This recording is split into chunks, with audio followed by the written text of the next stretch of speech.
I'd like to honor the land that we are on. This land has been the site of human activity since time immemorial and is the traditional territories of the Wendat Anishinaabeg, the Chippewa, the Haudenosaunee Confederacy, and most recently the Mississaugas of the Credit First Nation. Ontario is covered by 46 treaties and other agreements and is home to many indigenous nations from across Turtle Island, including the Inuit and Métis. These treaties and other agreements, including the One Dish with One Spoon Wampum Belt Covenant, are agreements to peacefully share and care for the land and its resources. Other Indigenous nations, Europeans, and newcomers were invited into this covenant in the spirit of respect, peace, and friendship. We are all treaty people. Many of us have come here as settlers, immigrants, newcomers in this generation or generations past. And we are mindful of broken covenants, and we strive to make this right with the land and with each other. I would also like to acknowledge those of us who came here involuntarily, particularly as a result of the transatlantic slave trade. And so I honor and pay tribute to the ancestors of African origin and descent. Given today's conversation on housing, we think it's also important to not only acknowledge and act in ways that honor Indigenous connection to land, to this land, but it is also important to understand and rectify the disproportionate impact that the housing crisis has on Indigenous communities across this land as well. And so we know access to housing remains an increasingly urgent and complex issue for marginalized groups within the wider housing crises. And among these marginalized groups are newcomers of varying status, including those who are undocumented and who have different identities and circumstances.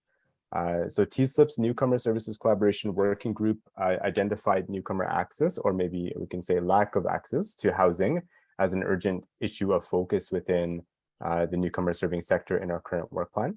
And in response, our working group has developed this Lunch and Learn webinar series designed for newcomer serving sector staff so they may better help newcomers navigate and access the housing supports and resources, financial or otherwise, that are available to them.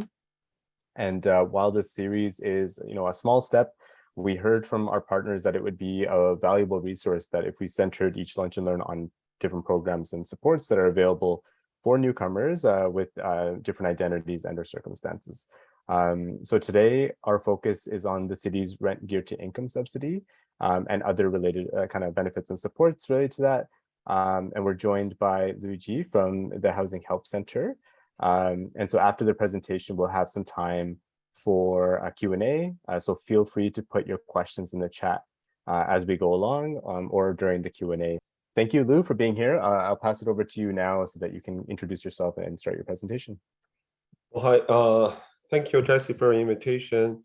Thank you, everyone, to having me here today. Today, we're talking about how to apply for subsidized housing and some financial assistance programs available to you.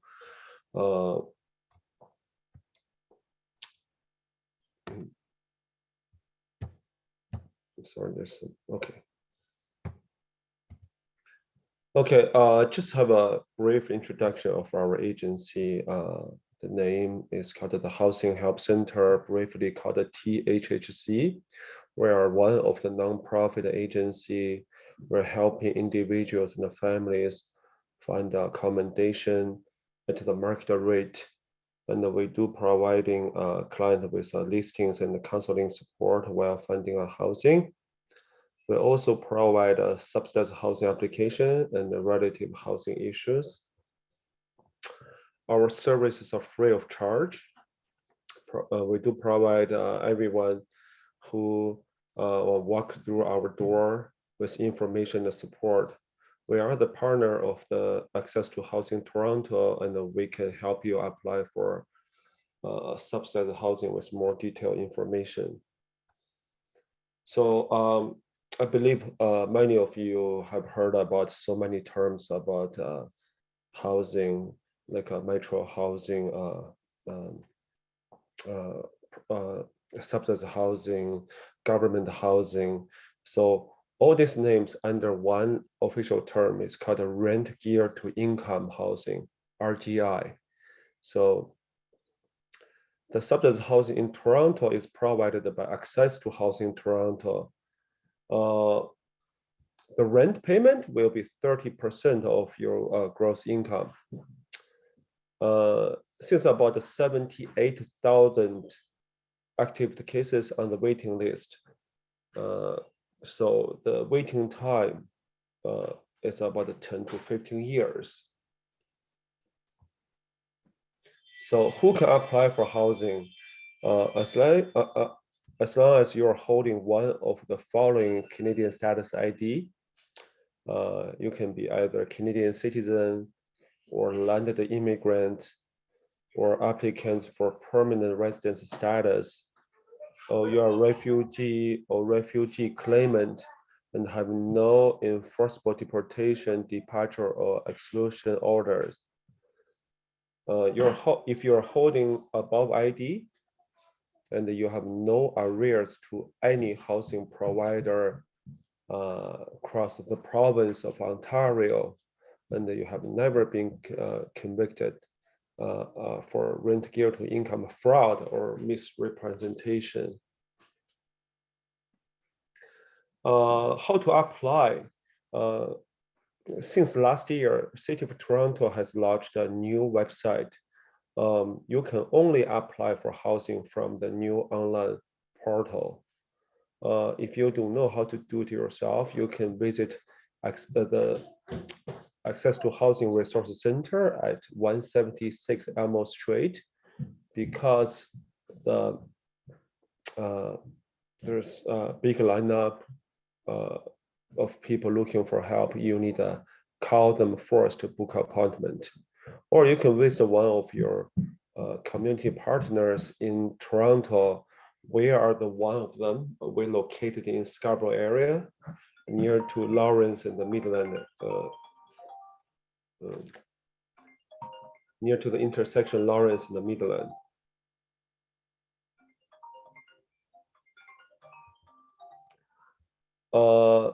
There are two types of application. General applicant, anyone who qualified with above requirement. If you have the ID, you must meet your minimum age requirement, 16 years of age.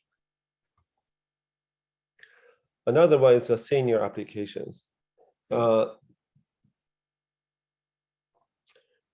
you are at age 59 or older, you can apply for senior housing. Senior applicant can apply for both senior locations and mixed buildings. The difference between the mixed buildings and the senior buildings. In general, all the applicants apply, including seniors, if it's general mixed building, but not all the buildings are wheelchair accessible. For senior social housing, as I mentioned before, you must meet your age requirement, which is 59, and compare to mixed buildings. Senior housing is more clean and quiet. Almost every location are wheelchair accessible. A waiting time depends on the size of the accommodation. For bachelor unit, 7 years to 10 years. For 1-bedroom unit, 12 years and up. For 2-bedroom unit and a 3-bedroom unit, 10 years and up. For townhouses or houses, and 15 years and up. If you try to skip the line, there are category of the priority applications. Special priority applied to the applicant who has recently experienced domestic violence, or who has been diagnosed with terminal illness, or people currently living in the housing but overhoused. Other than the special priority programs, there is a disadvantage code. 1 in 7 policy is only applied to the applicant who is currently experiencing homelessness, or the youth at age 16 and 17 at the time of applying.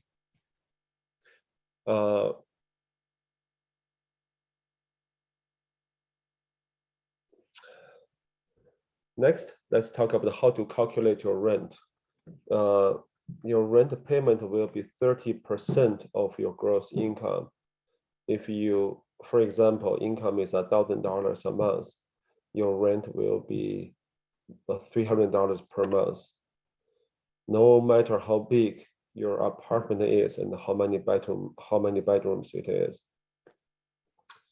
If you have no income at all, you still have to pay rent. The minimum rent payment is $129 per month. Your rent payment may not include cable and internet. Some apartments need you to pay hydro or gas separately. It is mandatory that you need to update your application on a yearly basis. If you fail to do so, there is a chance that your application will be canceled. So if you want to update your application from the new client portal, what you can do, you can update your contact information, your address, you can add or remove your family members, you can add a medical requirement like a wheelchair accessible buildings, additional bedrooms, or even terminally illness. But if you want to apply for a special priority due to a survivor of domestic violence, you must looking for help from social workers or some professionals. You cannot complete the application yourself. Okay, let's talk about who is a housing providers. At the very end of the waiting period, you will be offered. So the offer may come from one of the 4 housing providers, Toronto Community Housing, co-op housing, private and non-profit housing is like a church or some minority community groups. Rent supplement. Rent supplement is a program. The city has signed a contract with many private owned buildings in the city. Most people living in that apartment are paying regular market rent, but some of the unit will be used as a subsidized housing. So some people living in that apartment are paying very low rent, subsidized rent.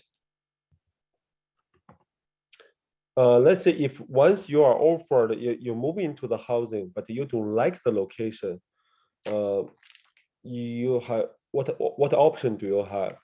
It really depends who is your housing provider. If the provider from the Toronto Community Housing,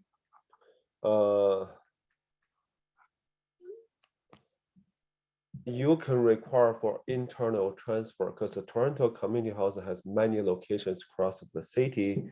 You can require to transfer to different locations, or you can just reapply for housing through Access to Housing Toronto. But unfortunately, if your housing provider is from the private nonprofit, co-op, or rent supplement, you have no other options. You just need to reapply for housing. A cancellation of RGI application. As I said before, if you failed to update your RGI housing application, and if you refused one offer from January 1st, 2022, a single offer policy has applied to every applicant. They only offer you one time. If you reject that offer, your application will be canceled, and you need to start from the day 1 again. You move out from your assigned apartment is similar like you refuse the offer.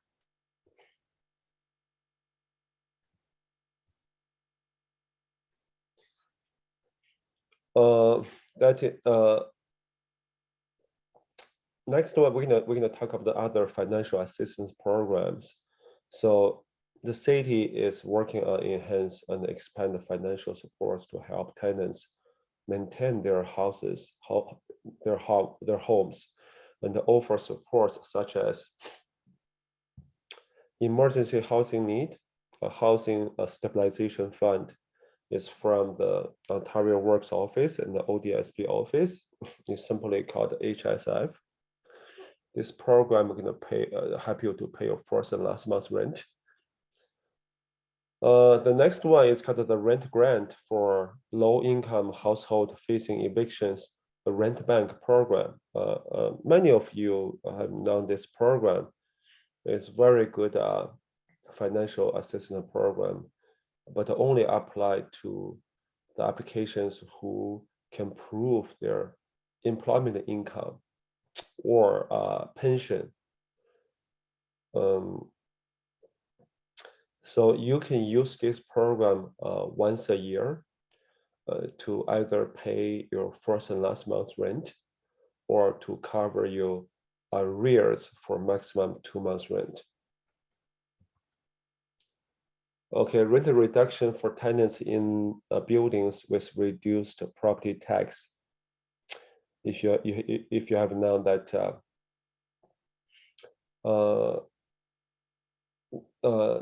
the government has reduced the property tax for the owner of the building, you can require to reduce your rent payment. Next one, money for home energy conservation supplies is one of the programs from Ontario Works Office. Other than above, there's other financial help to pay your utility bills, like the OESP program or the LEAP program. OESP program is like a monthly credit program applied to your hydro bills only. You can get a credit from anywhere $35 to $113 on your hydro bill based on the gross family income and the number of people living in this address. Next one is called the Furniture Bank program.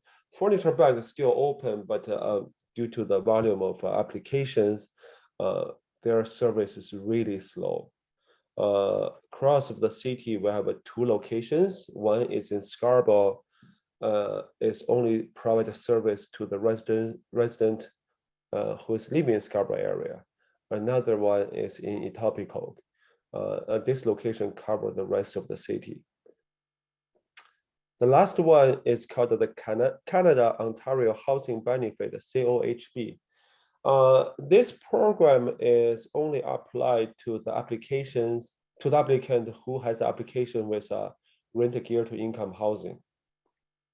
If you are currently experiencing homelessness, you are Indigenous people, and you are or you are a survivor of domestic violence, there is a chance you can be selected for this program. If you decide to take this program, financial support program, and your name will be removed from the central waiting list. But this program will help you to pay your rent until the year 2029. They want to make sure that you can find accommodation in City of Toronto, and your financial support will keep your rent payments around or lower than 30% of your gross income. Okay, if you have any question, you can just unmute yourself, or you can put your question in the chat. I'd be happy to answer you, but before I answer you, I just want to have your make a screenshot or take a note about our office information. We are located at the Lawrence Midland area, and we are at 2500 Lawrence Avenue East, Unit 205. You can reach our front desk at 416-285-9700. 8070 at extension 300. And you can email us at info@thhc.org.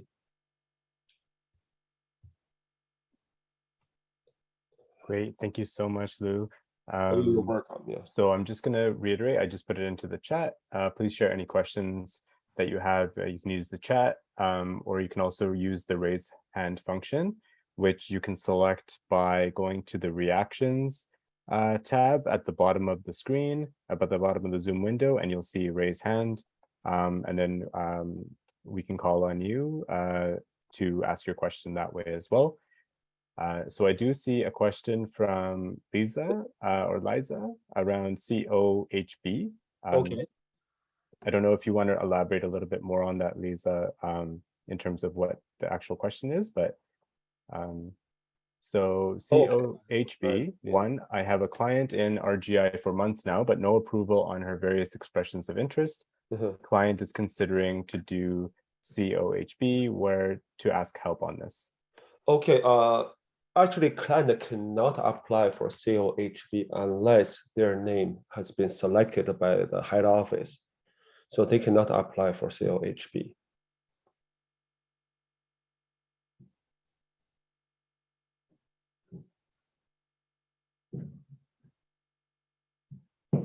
How do I get my client to be So selected? how do I get my client? You can't. Based on their status, if they are homelessness or the survivor of domestic violence or their indigenous applicant, the system will select them. Once they've been selected, they will contact the client. Can we call a trunk line for intake? No. You can always call them. You know the phone number is 416-338-8888. But probably going to receive the same answer as I gave to you. Okay, and I see another question here. Can a couple, two persons in one household, apply for a 2-bedroom unit? Yes, only if there is a medical consideration. You have to fill out the official forms. You can download the forms from the client portal to require for additional bedrooms. Normally, if you require for additional bedrooms, if there is a caregiver need to stay overnight, or you need another room to accommodate medical machines. Again, you can use the raise hand function. Feel free to unmute yourself and ask the question, or you can also use the chat. Okay, do you happen to know the telephone number of the Housing Help Center in Scarborough location? Okay, it's our center. I can just type it in here.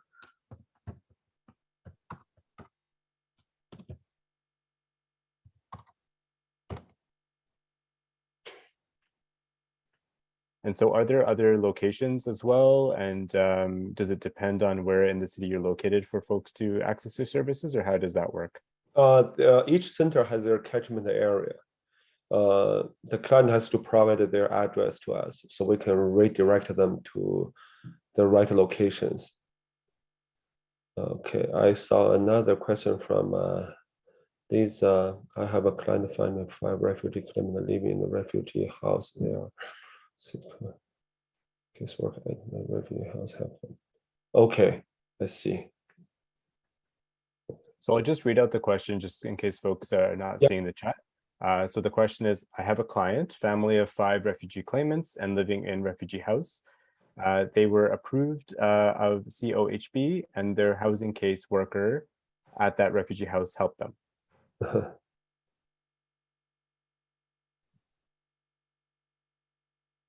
Was there any, was there a question around that, Lisa, or you just wanted to provide some additional context or information? I have a question in the meantime while others chime in with theirs. I think so. One of the questions was around the special priority categories that you had mentioned. So how does that work exactly? Is that indicated on the in the application itself? What type of documentation or referral process might be needed for, you know, the around trauma or the gender-based violence kind of priority, as well as the other categories mentioned there? Okay, for housing, that's a really good question. For housing, for the special priority application, remember has to be a domestic violence. Some people living under the same roof, but it's not a family. Like my another tenants, my roommate abused me. We cannot apply for special priority. It's become a community matter. But if you are eligible for special priority application, we would like you to provide some documents to prove cohabitation. That is mean the abuser and you are really living in the same address. The documentation can be any document from any level of government or the lease agreement.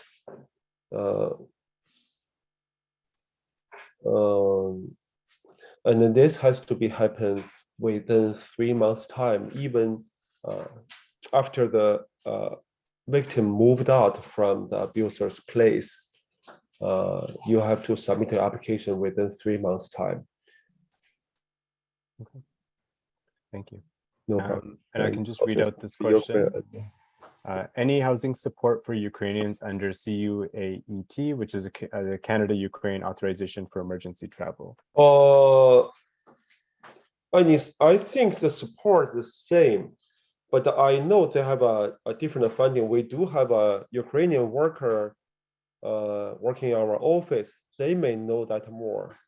But for housing, it's the same procedure. If they're looking for a market rent, we would just provide help if we have any resources available now.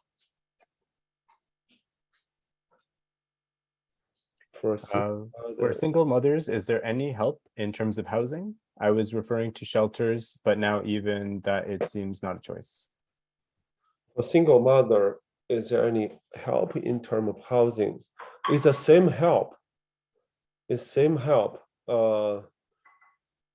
Move to shelter. Remember, if you move to the shelter, I have to expand here a little bit more. Right now, the new system has a new program. Is called a choice-based cycle. It is offering a process like before in the old application, you just choose the locations wherever you like to live, and whenever there's vacancies, they will contact you. But now the system has changed. Once you waited long enough, there is a function open. So every 2 weeks, you can log into your account. You can see current vacancies available to you. So you will express your interest to the locations which you like, where you like. And after you express your interest, they may offer you, they may not offer you. If they offer you, you have to take it. That's why there is a single offer policy. But if they did not offer you, you have to participate in this choice-based cycle again and again. Every 2 weeks, you need to log into your account, work on the cycle. I forgot that question. Hold on a second. So if you are a single mom and you move to the shelter, the cycle will open to you right away. So the cycle is open to the applications started from 2017. That is mean if even you just applied for housing and you are in the shelter and you have a chance to participate in the cycle. Okay, let me see. There are so many questions now. Yeah, I can read out the question I see here first. Do you have any information on how to reapply for RGI to an upgraded room? A client is renting under RGI, 2-bedroom, but now kids have grown up and they need a 3-bedroom. One kid is 18 years old. Is there a way to request upgrades rooms and not lose the RGI rental unit currently being rented by a client? Okay, they can just submit another application. They can live at where they are and submit a new application. Is that what's the question about? I think the next question is, I believe it's in theory, can refugee claimant get a housing offer? Oh, yes, certainly. As I said, even you are new to this country, but you can apply for the special priority program, or you are in the disadvantaged code program, 1 in 7 policy if you are staying in the shelter. And is there help for clients who has no access to internet and they are invited to choice-based cycle? Yes, of course. Many people they don't have access to the internet, like the senior groups. We always encourage them to come to the office when the cycle is open. We will sit beside them to make a choice on the cycle. And when you submit another application, is it not delaying the process? What is that? I feel like this might be, Nick, you can clarify if I'm wrong, but I think it's in response to maybe a follow-up on Liza's question of being able to submit another application for an upgrade, possibly when you already have an application pending, or it's about the applicant staying in the subsidized housing and submit another application. Is the same person answer that question too? Let me see. Hi, this is Nikki. Hi, Nikki. Hi, thank you for answering the question. I was just referring to the question which was raised before. So when you are going to update, like if a client wants to change something in the application, you said the client has to submit another application. That doesn't affect in the, the timing, because it's a long time to wait for this. If you do let's say after 5 years something change in your family situation, is it going to be considered another 5 years, or it's counting again starting from the date when you submit the second application? No, I just want to clarify that about your client. Your previous question is that they are living in the housing right now, and they just want to submit another application. Am I right? No, yeah, sorry, that was a question from another attendee. Okay. I'm so sorry. I misunderstand that. Okay. See, the client only allowed to have one application at a time. If they already have application from 5 years ago, they want to make some change. It's not going to affect their waiting time. It's not. But it depends what kind of change they want to. If they just want to change address, change contact information, change like medical status. If the medical status maybe make their application moving faster. But if they want to split the file with family members, it's not going to affect their waiting time. But let's say, for example, one case is 18 years of age now. He wants a separate file, separate application. If we split him out from the primary application, his waiting time will only be 2 years, because they calculated their waiting time from the day he turned into age 16. Am I making this clear, Nikki? Hello, Nick. Thank you. What if they change their, let's say they have applied for a bachelor and now they want a 1-bedroom apartment? Oh, certainly, because 1-bedroom waiting time is 5 years longer than bachelor. Thank you. No problem, Nikki. Okay, let me see. What is the next question after Nikki? I think the next one is for refugee claimants. They need the Brown document, refugee protection document, or That's is it correct. acknowledgement of claim acceptable, or is That's an correct. acknowledgement of claim acceptable? Yeah, that refugee claimant paper.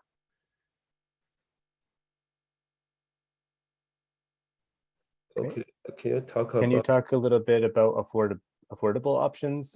Sometime there are information on City of Toronto about building with affordable units. How do you apply for it? Do you have to be on RGI housing waitlist to participate in affording housing options?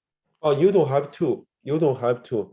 I will suggest you go to City of Toronto's housing the website to register your email. So once the city has a new development, they will send an email to you. But right now, there's no new locations available. Other options for affordable housing, like a co-op housing is always affordable compared to other like a market rent locations, but it's very difficult to get into co-op housing. I know so many managers in Scarborough area. Once they have one vacancies available, there are like a 30 minimum 30 applications. So it's so hard to get into co-op housing. So could you please explain the eligibility for affordable housing options? Eligibility is different. There is a I will suggest you register your email on the website, affordable housing website. You can receive the latest update. What I say, there's not much requirement, but there's a requirement about your income limit. The last one was available in somewhere around the Young Street. No, Wilson, the Shepherd area. If you are a single person, I think your income cannot be over $60,000. I don't remember exactly what's the number, but I remember around that range, $60,000 for single person. Okay. And to Rudy's question, yes, we'll share the slides, and the recording will also be available afterwards.